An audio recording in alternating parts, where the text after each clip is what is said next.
Welcome to Integrative Medicine Perspective. I'm Dr. Wenli Liu. Happy New Year. In the beginning videos of 2023, I wanted to focus on one topic. That is, can we achieve adequate nutrition through our daily food intake? That is an important question because we all wanted to achieve adequate nutritional intake, but we each have our own food preferences. How much change do we have to make to help us achieve adequate nutrition? So I will use different examples, different food combinations to show what changes we have to make to achieve adequate nutrition, but at the same time, keep at least one major meal of the day that we like unchanged. Today's example is that I'm seeing a 50-year-old young man with normal body mass index. His body weight is 70 kilogram. That is 154 pounds. He does not have any digestive or metabolic diseases. He usually structures his meal with one protein, one carb, and vegetables. One of his favorite and frequent meal is Mr. Gordon Ramsay's 10-minute lamb chop meal. I will put a link to Mr. Ramsay's video below. This 10-minute lamb chop meal includes lamb chop, of course, potato, green peas, and mushrooms, along with cooking oils and spices. My client does not like mushrooms, so he makes a little modification of the meal. He uses 3 ounces of lamb chops with trimmed fat, 1 cup of potatoes, 1 cup of green peas, along with 1 tablespoon of olive oil and 1 teaspoon of butter. Now, let's take a look at the quantity of each nutrient the meal provides. The numbers in red mean the nutrient quantity is over 20% of the recommended daily allowance, called RDA. In the sum column, numbers in parentheses include calories and nutrients provided by olive oil and butter as well. Obviously, lamb is very rich in quality protein, which means a complete profile of and a good quantity of essential amino acids.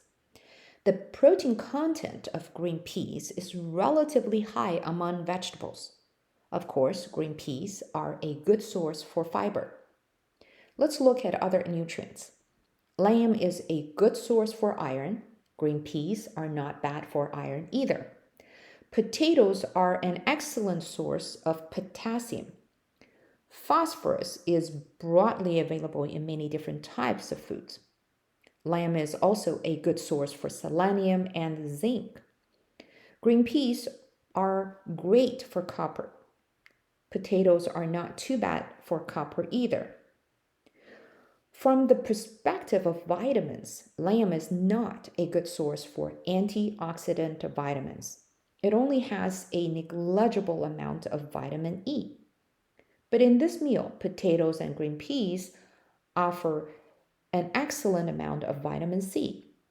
Finally, lamb offers a good amount of niacin and vitamin B12, and green peas provide a good amount of biotin and folate.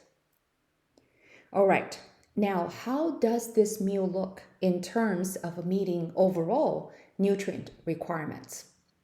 Let's look at the percentage of RDA, the recommended daily allowance, of each nutrient provided by this lamb chop meal.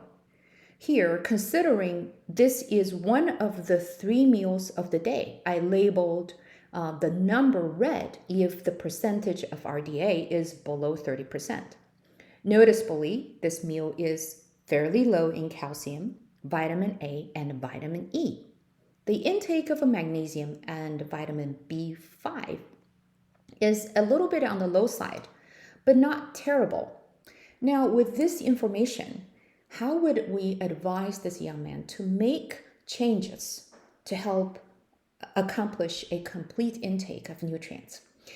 We certainly would advise him to select the foods that can make up for the insufficient nutrients.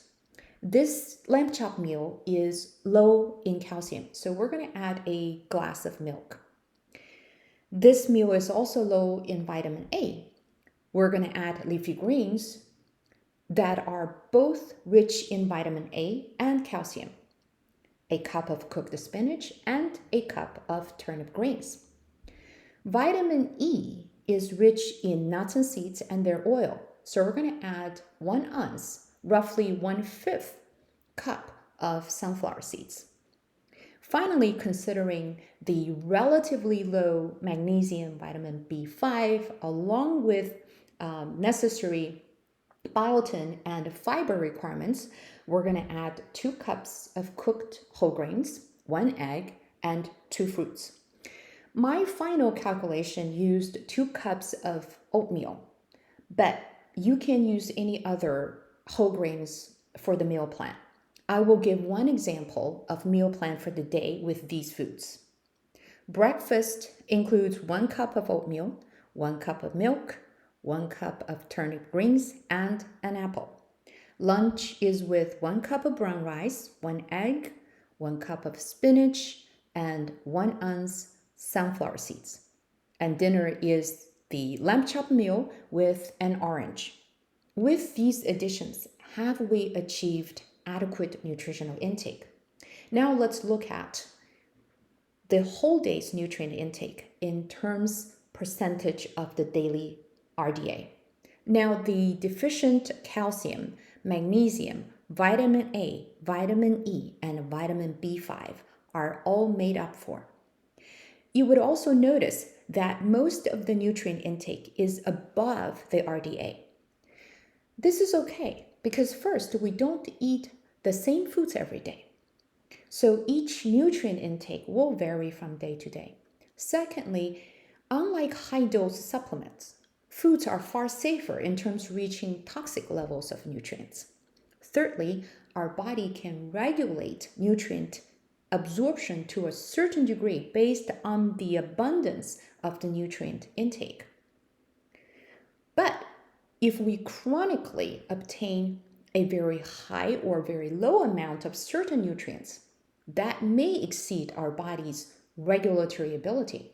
For instance, for short-term insufficient nutrient intake, our body can use our reserves. Like most minerals are stored in the bone, fat-soluble vitamins stored in fat and liver, and water-soluble vitamins stored in body fluids and liver. But our body reserve is not inexhaustible, so we do need to try for the most of the time to obtain an adequate and balanced nutrition on a daily basis and not let our food preferences restrict our nutrition. Thanks for watching. Please leave comments and questions. For more integrated medicine topics, please subscribe. I will see you soon.